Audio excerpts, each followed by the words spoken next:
Hey, hai, hai. Halo teman-teman semuanya.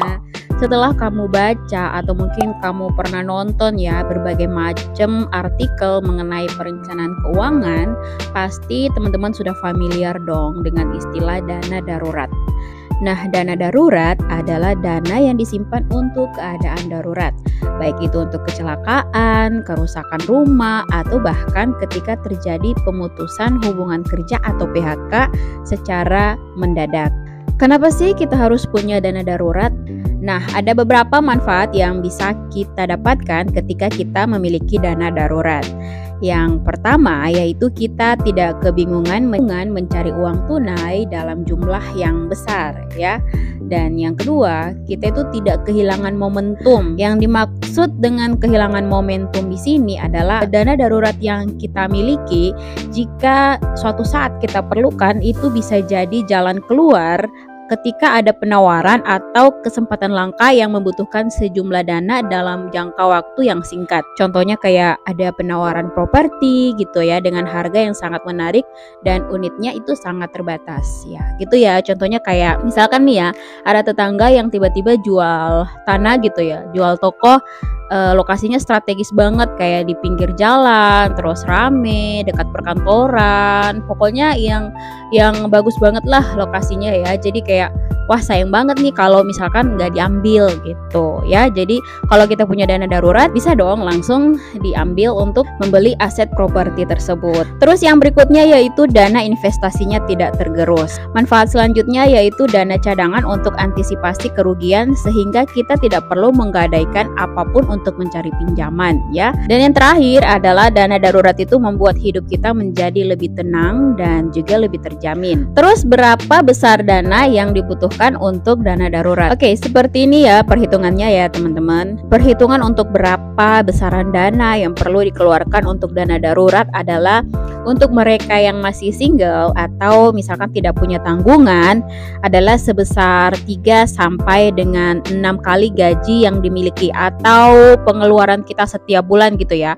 Jadi 3 sampai 6 kali pengeluaran kita setiap bulan. Pengeluarannya teman-teman bukan keinginan, kebutuhan ya, bukan keinginan. Jadi bisa dibedakan. Sementara untuk yang sudah punya keluarga, misalnya itu besar dana darurat yang dibutuhkan adalah 6 sampai dengan 12 kali pengeluaran setiap bulannya atau gaji yang didapat ya. Contohnya kayak gini ya teman-teman, kalian dapat gaji adalah 5 juta, maka dana darurat yang wajib dimiliki oleh mereka yang single adalah 10 sampai dengan 30 juta rupiah ya. Sementara untuk yang sudah berkeluarga setidaknya memiliki 30 sampai dengan 60 juta rupiah untuk simpanan dana daruratnya. Pasti teman-teman kaget dong melihat jumlah dana yang dibutuhkan. Nah, selain disiplin menyisihkan, dibutuhkan beberapa strategi dalam mengumpulkan dana darurat nih teman-teman ya. Dan strateginya adalah sebagai berikut. Yang pertama, kita harus mulai menghitung berapa sih rata-rata pengeluaran kita setiap bulan untuk bisa mendapatkan jumlah dana darurat yang tepat. Terus, alokasikan berapa dana tetap dari penghasilan kamu, misalnya 10% sampai dengan 20% dari gaji bulanan selama 10 bulan ke depan. Jadi setiap bulan kita harus menyisihkan 10 sampai 20% dari pendapatan kita setiap bulan, ya. Terus yang ketiga yaitu lakukan penghematan dengan memangkas pengeluaran untuk hal-hal yang tidak perlu dan monitor terus dana tersebut ya teman-teman. Jadi karena ada isu mau ada resesi di 2023, segala macam hal-hal yang sekiranya masih bisa ditahan untuk jenis keinginan kita itu bisa kita alihkan dulu untuk dana darurat ya teman-teman. Kalau misalkan teman-teman berencana untuk pengen liburan gitu ya, atau kalian punya sinking funds yang kalian goalskan atau kalian tetapkan tujuannya untuk liburan atau untuk have fun, sebaiknya teman-teman larikan aja dananya untuk ke posnya ya, larikan aja posnya untuk ke dana darurat ya, untuk mencegah apapun yang akan terjadi di 2023 nanti. Oke, yang berikutnya adalah tempat penyimpanannya. Nah, seperti yang aku tulis di atas tadi ya teman-teman, itu dana darurat hanya boleh dipakai untuk kebutuhan darurat aja ya teman-teman ya. Maka dari itu, dana tersebut harus disimpan di tempat yang aman, baik aman dari maling ataupun perampok. Tetapi juga dan paling krusial ya teman-teman adalah aman dari tangan usil kita sendiri. Sebenarnya yang paling maling itu sebenarnya tangan kita sendiri ya. Jadi teman-teman, di sini ada beberapa instrumen yang bisa kita lakukan atau yang bisa kita pilih untuk menyimpan dana darurat kita. Nah, ada hal penting yang perlu kita perhatikan saat memilih instrumen untuk menyimpan dana darurat.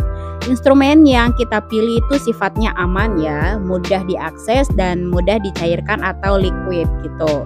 Jadi supaya dana darurat ini bisa diambil kapanpun saat situasi genting terjadi. Nah, ada pilihannya ya teman-teman. Jadi kayak kita nyimpennya di bank aja. Yang pertama kita nabungnya di bank ya. Kalau di bank itu sudah menjadi instrumen paling umum ya untuk menyimpan dana darurat karena emang likuiditasnya yang tinggi alias kayak mudah banget dicairkan dan juga aksesnya yang mudah ya. Bahkan kita dapat mengambil dananya kapanpun ya. Untuk dana darurat yang kita alokasikan, kita pasti menaruhnya di rekening atau produk investasi yang tidak kita lihat atau jauh dari jangkauan mata kita ya. Nah teman-teman coba bayangin aja, kalau misalkan dana darurat dipegang ya, dana darurat itu kita pegang tunai dan dibawa bersama setiap saat. Ketika kita sedang jalan-jalan misalkan, kita melihat sale barang atau diskonan barang yang kita inginkan. Nah, apa yang akan terjadi? Jadi teman-teman bayangin aja ya.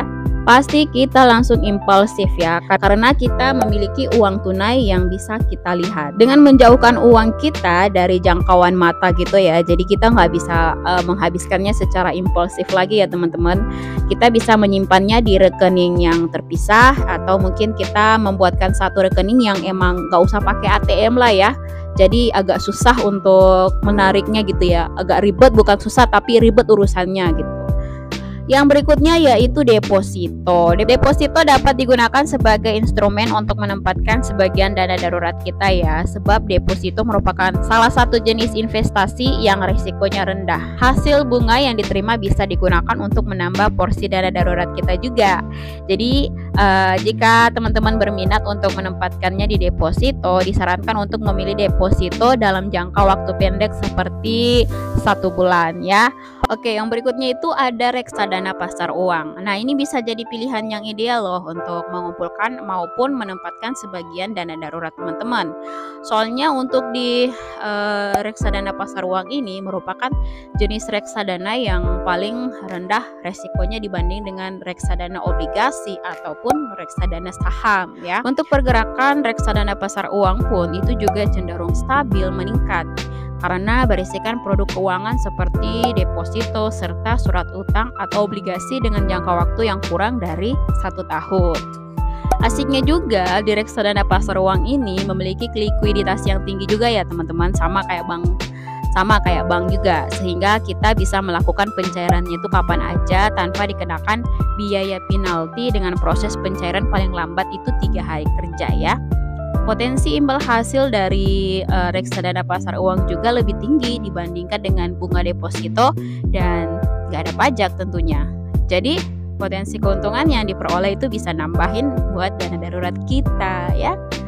Oke teman-teman, untuk video kali ini aku cukupkan sampai di sini ya. Semoga video kali ini bisa bermanfaat buat teman-teman yang saat ini masih bingung dengan yang namanya dana darurat. Apalagi kita bakal dihadapkan di tahun 2023 yang mana kita harus dituntut untuk punya tabungan ya, untuk antisipasi atau jaga-jaga bagaimana model kehidupan kita atau ekonomi kita di tahun 2023. So, untuk video kali ini aku cukupkan sampai di sini. Terima kasih buat teman-teman yang sudah nonton sampai di akhir video. Salam hangat semuanya. Semoga sehat selalu. Wassalamualaikum warahmatullahi wabarakatuh.